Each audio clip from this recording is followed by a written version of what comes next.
오늘은 여러분과 함께 왜 말씀인가에 대해서 함께 말씀을 나눠보겠습니다. 성경은 약 한 1500년, 길게는 1600년 동안 기록되어 있었고 40명 정도의 저자가 있었습니다. 구약은 모세와 선지자들이 하나님께 받은 말씀을 기록했고, 또 이 말씀이 역사를 통해서 입에서 입으로 또 문서로 전송되다가 AD 90년 이스라엘의 얀미아라는 도시에서 구약이 정경을 확정됐고, 신약은 AD 397년 카르타고에서 정경으로 확정됐습니다. 사진을 한번 보겠습니다. 이스라엘의 보이십니까? 혹시 얀미아 밑줄치인데 지중해 연안이 있죠. 지금의 가자지구 쪽에 있는 얀미아 이 해에서 구약이 90년도에 확정됐고, 그 다음 사진, 카르타고는 아프리카 북부 지역에 있는 지금의 튀니지입니다. 카르타고 하면 여러분들 혹시 한니발 장군 아시죠? 노마를 알프스로 넘어서 노마를 포에니 전쟁 2차 전쟁 때 습격해서 노마를 초토했던 그 한니발 장군의 유명한 카르타고가 현재 튀니지역 그에서 397년에 카르타고 공인을 통해서 신약이 정경으로 확정됐습니다. 구약은 그 정경을 확정될 때 그 바리새파 대제사장이었던 요하난 벤 자카가 회를 모집해서 그 이스라엘의 얀미아에서 확정됐는데, 이때는 유대교 경전이었습니다. 우리가 쓰는 기독교 경전과 똑같은데 대신 유대교 경전은 24권입니다. 우리는 39권이잖아요. 근데 24권은 좀 압축해서 있는 겁니다. 우리는 열왕기 상하, 역대 상하로 됐는데 유대 경전은 합쳐졌어요. 그다음에 소선지는 보통 다 합쳐가지고 이렇게 했기 때문에 24권 똑같은 내용인데 권수만 차이가 있습니다. 구약은 히브리어로 써 있고 그 신약은 헬라어로 써 있죠. 397년도에 정경으로 27권이 확정됐습니다. 이외에도 여러 가지 그 성경의 자료가 있었는데 왜 이 구약으로 39권, 그 다음에 신약으로 27권만 정해졌는가?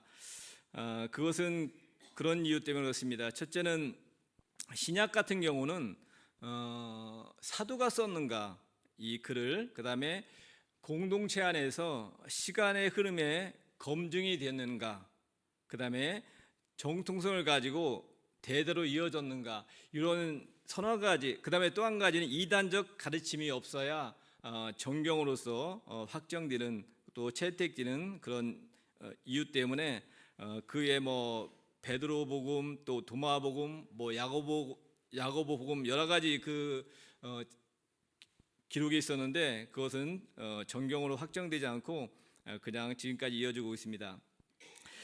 가톨릭에서는 그 외경이라고 해서 있죠. 외경이 총 15권으로 되는데 가톨릭은 7권만 사용하고 있습니다. 여기에 대해서 누턴은 이렇게 얘기하고 있습니다. 외경은 성서와 동등시 될 수는 없는 책이지만 읽어서는 유익하고 좋은 책이다, 이렇게 얘기하고 있습니다. 근데 왜 위경을 우리 정경으로 우리 개신교에서 사용하지 않는가?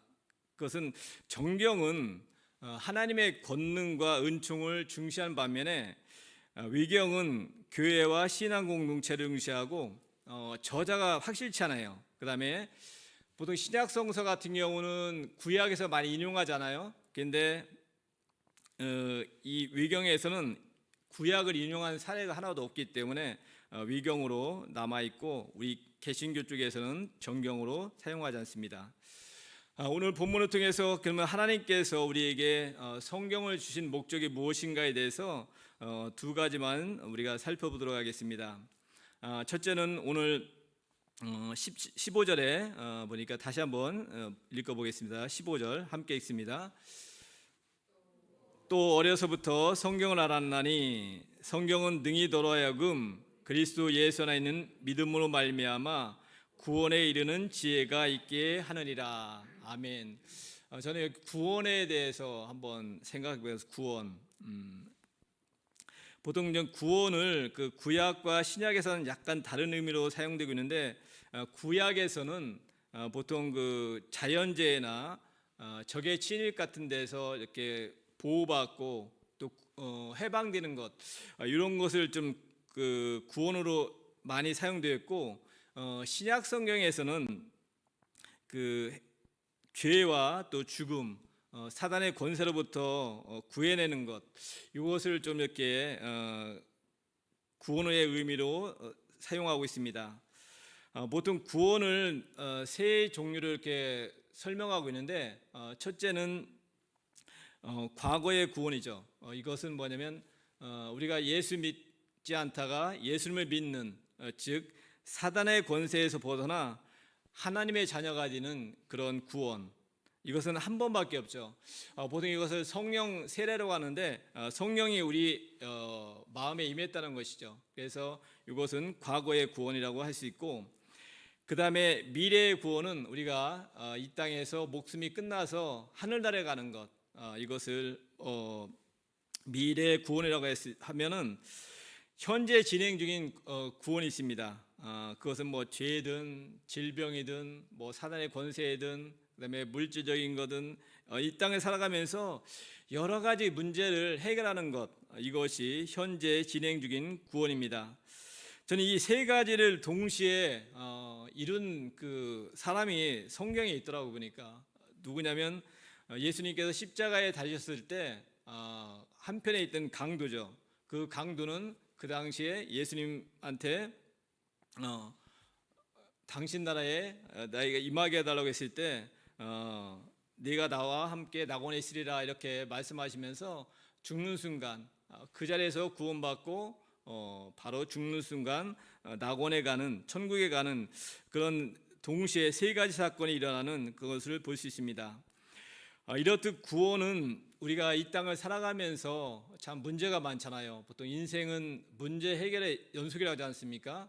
오늘도 여러분 어떤 문제 가운데 있을지 모르겠지만은 때로는 죄 가운데, 때로는 몸이 아파서, 또 마음이 아파서, 또 때로는 사단의 미혹에 넘어지고 또 실수하고 그런 자신만의 아는 그런 연약함에 빠져 있을 수 있는데, 이런 것부터 구원받는 것, 이것이 구원입니다.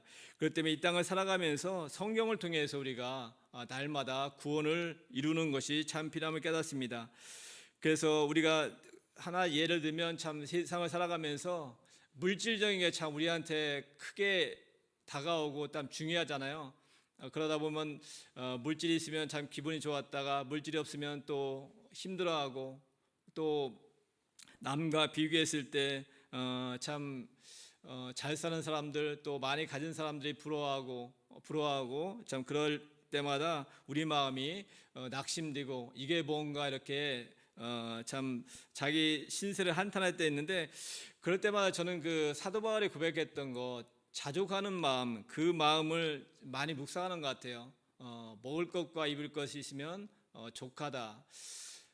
그렇습니다. 참 더 풍부하면 좋겠지만은 먹을 것과 입을 것이 있을 때, 특별히 북한을 생각하면서, 그 다음에 아프리카의 참 어려운 사람을 생각하면서 우리가 먹을 것과 입을 것이 있으면 참 족하다는 그런 마음을 가지고 살았을 때, 그래도 행복하다, 참 그래도 좋다, 이렇게 그런 어떤 남과 비교하는 마음, 또 때로는 낙심하는 마음에서 우리가 구원받았지 않을까 생각합니다.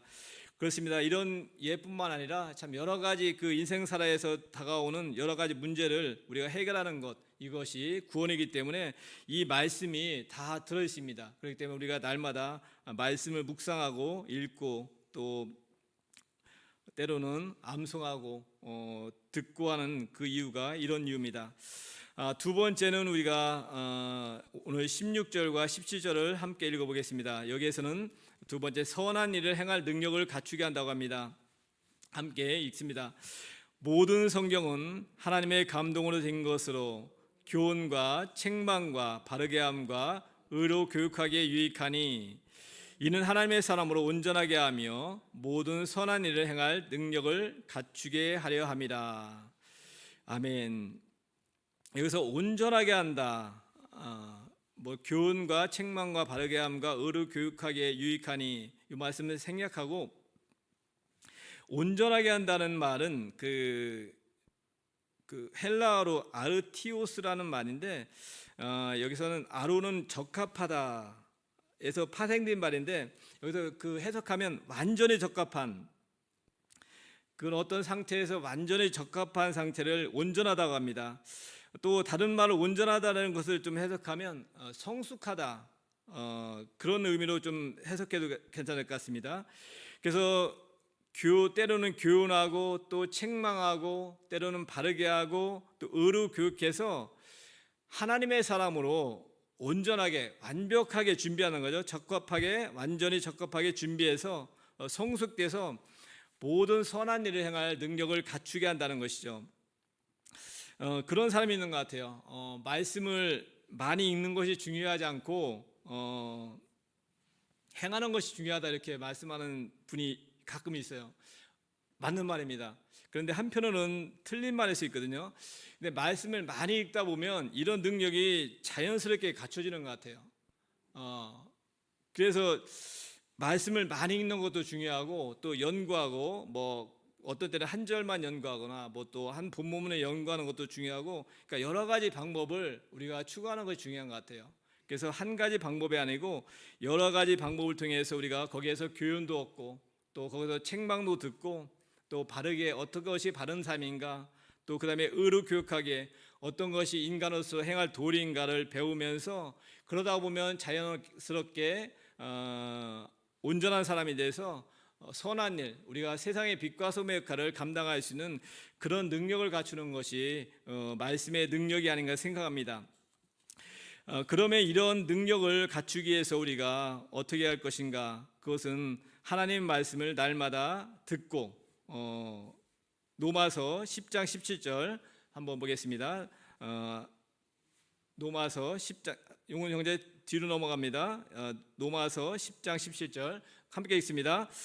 그러므로 믿음은 들음에서 나며 들음은 그리스도의 말씀으로 말미암으니라. 아멘. 그렇습니다. 믿음은 들음에서 나기 때문에 우리가 말씀을 들어야 됩니다. 그래서 우리가 무엇을 듣는가에 따라서 거기에 자꾸만 믿음이 갑니다. 그러니까 세상의 말을 들으면 세상 말이 진실인 것 같고 거기에 믿음이 가고, 또 하나님의 말씀을 들으면 거기에 믿음이 가기 때문에 우리가 무엇을 듣느냐에 따라서 우리의 마음이 좌지우지될 수 있기 때문에 우리가 하나님의 말씀을 듣는 것이 필요합니다. 두 번째는 읽어야 됩니다. 계시록 1장 3절 말씀입니다. 함께 했습니다. 이 예언의 말씀을 읽는 자와 듣는 자와 그 가운데 기록된 그런 것을 지키는 자는 복이 있나니 때가 가까움이다. 아멘. 그렇습니다. 여기서는 읽는 자와 듣는 자 또 지키는 자가 복이 있다고 했습니다. 그렇습니다. 날마다 하나님 말씀을 읽는 것이 중요합니다. 그 다음에 신명기 17장 19절에는 이런 말씀이 있습니다. 함께 했습니다.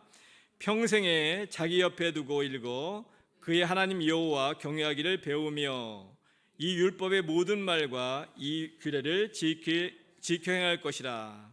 그렇습니다. 평생에 자기 옆에 두고 읽으라고 합니다. 참 요즘에는 성경책이 너무나 많죠.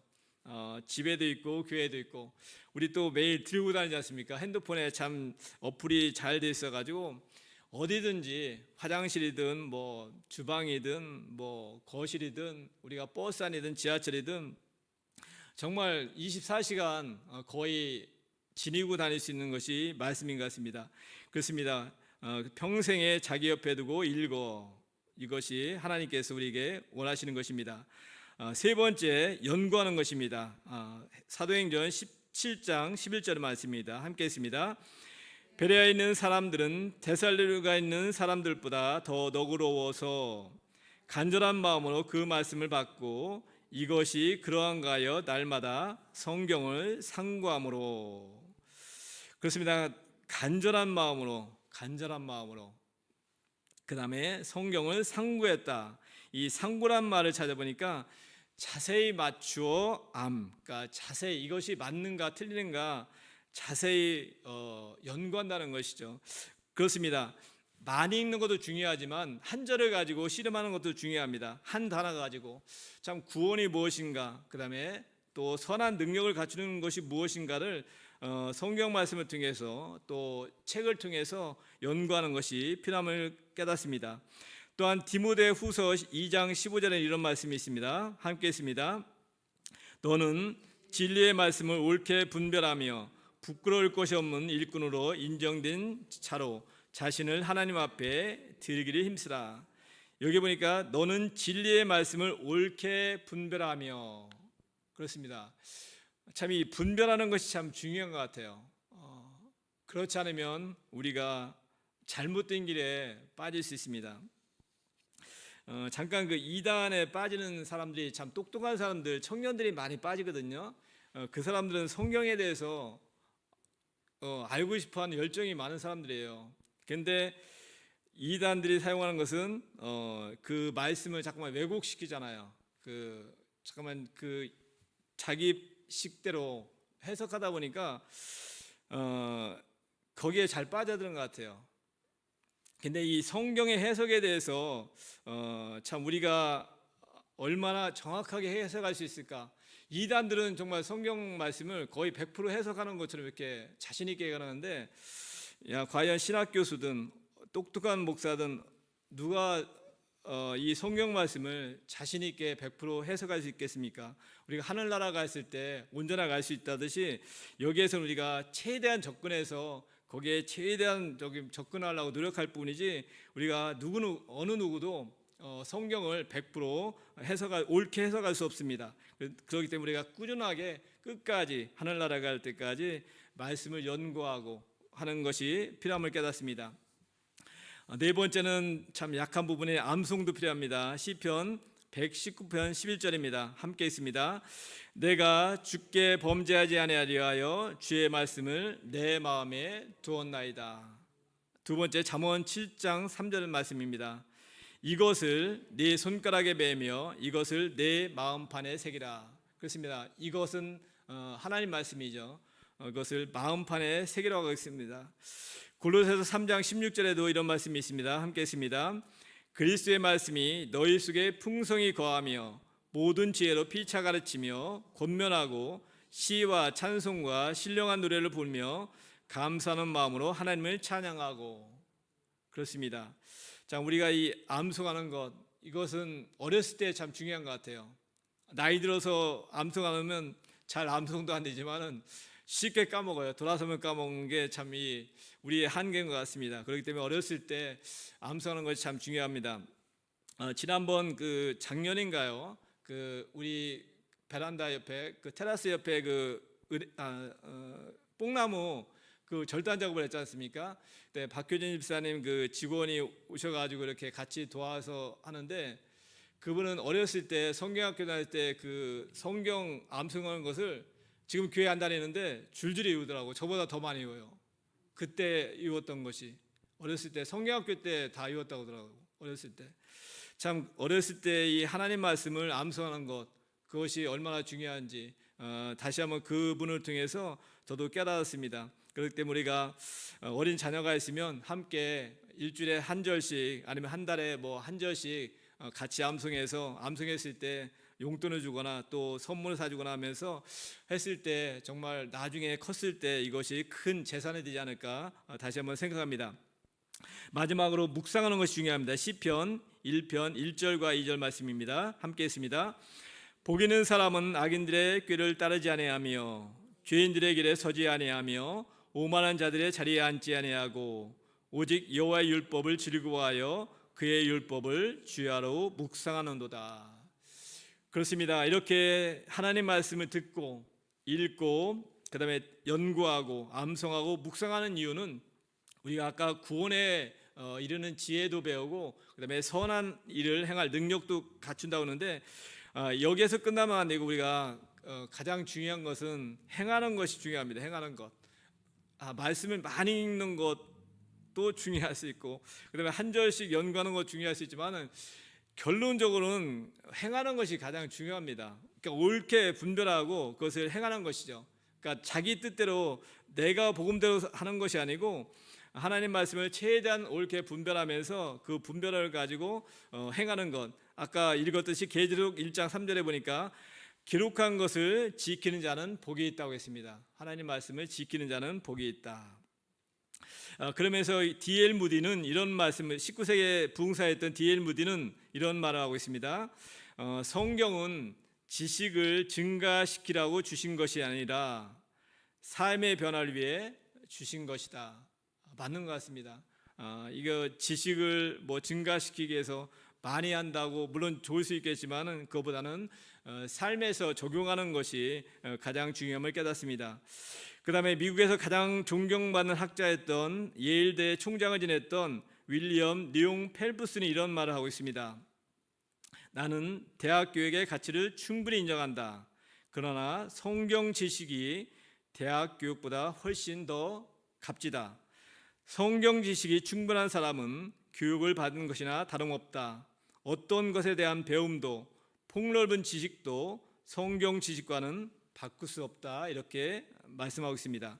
그렇습니다. 존경받는 학자였고 또 예일대 유명한 그 아이비리그의 총장이 지냈던 윌리엄 리옹 펠프스도 성경이 얼마나 중요한지에 대해서 말하고 있습니다. 그러면 우리가 성경을 읽고 듣고 그다음에 연구하고 암송하고 묵상하면서 구원에 이르는 지혜도 배우면서 또 선한 일을 행할 능력을 갖췄을 때 우리에게 주어지는 복이 무엇인지에 대해서 말씀하고 마무리하겠습니다. 첫째는 이런 말씀을 사모하는 자에게 주는 복은 첫째 형통과 평탄의 복이 임합니다. 여호수아 1장 8절 말씀입니다. 함께 있습니다. 이 율법책을 네 입에서 떠나지 말게 하며 주야로 그것을 묵상하여 그 안에 기록된 대로 다 지켜 행하라. 그리하면 네 길이 평탄하게 될 것이며 네가 형통하리라. 그렇습니다. 즉 여기서 만사형통의 복이 임한다고 하죠. 그렇습니다. 율법책을 입에서 떠나지 말게 하고 주야로 묵상하고 기록된 대로 다 지켜 행하라. 그리하면 평탄하게 되고 또 형통하다. 그렇습니다. 말씀을 지키는 것이 얼마나 중요한지 거기에 우리의 복이 있습니다. 두 번째는 거룩한 삶을 살게 합니다. 디모데전서 4장 5절 말씀입니다. 읽습니다. 하나님의 말씀과 기도로 거룩하여짐이라. 그렇습니다. 우리가 내가 거룩하니 너희도 거룩하라고 하지 않습니까? 거룩하는 길은 우리가 말씀을 읽고 기도하는 길입니다. 그렇기 때문에 우리가 꾸준히 말씀을 묵상하는 이유가 우리가 거룩해지기 위해서 그렇습니다. 또한 누가복음 6장 45절 말씀입니다.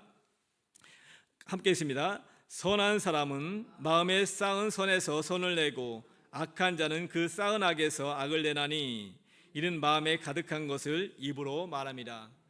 그 인디언 추장이 얘기했던 흰 늑대와 검은 늑대가 싸웠을 때 누가 이기느냐 그런 질문이 있었죠. 당연히 먹이를 많이 준 늑대가 이긴다고 했지 않습니까? 우리가 어떤 거 우리 마음에 선을 쌓느냐 악을 쌓느냐에 따라서 우리가 그것을 말로 나타냅니다. 말이 인격이라는 말 있지 않습니까? 그렇기 때문에 우리가 선한 말을 하기 위해서 또 착한 말, 의의 말을 하기 위해서는 끊임없이 우리 마음에 선한 하나님의 말씀을 쌓아두는 것이 필요함을 깨닫습니다. 마지막으로 변화되는 삶을 살게 됩니다. 히브리서 4장 12절 말씀입니다. 함께 있습니다.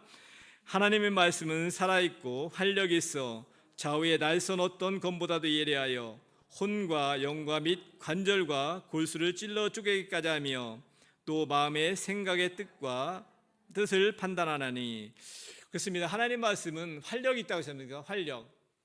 활동력, 강한 운동력이 있어가지고 변화시킬 수 있다는 것이죠. 우리를 변화시킬 수 있는 것은 윤리, 도덕, 법이 아니고 오직 하나님의 말씀이라는 것입니다. 저는 말씀을 읽으면서 이런 걸 많이 경험합니다. 거룩하는 것도 마찬가지, 그 다음에 이렇게 변화되는 것, 그것은 하나님의 말씀이 마음속에서 운동하기 때문에, 역사하기 때문에 그런 것 같습니다. 그렇습니다.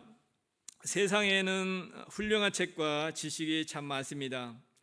세상을 살아가면서 이러한 책과 지식도 필요합니다.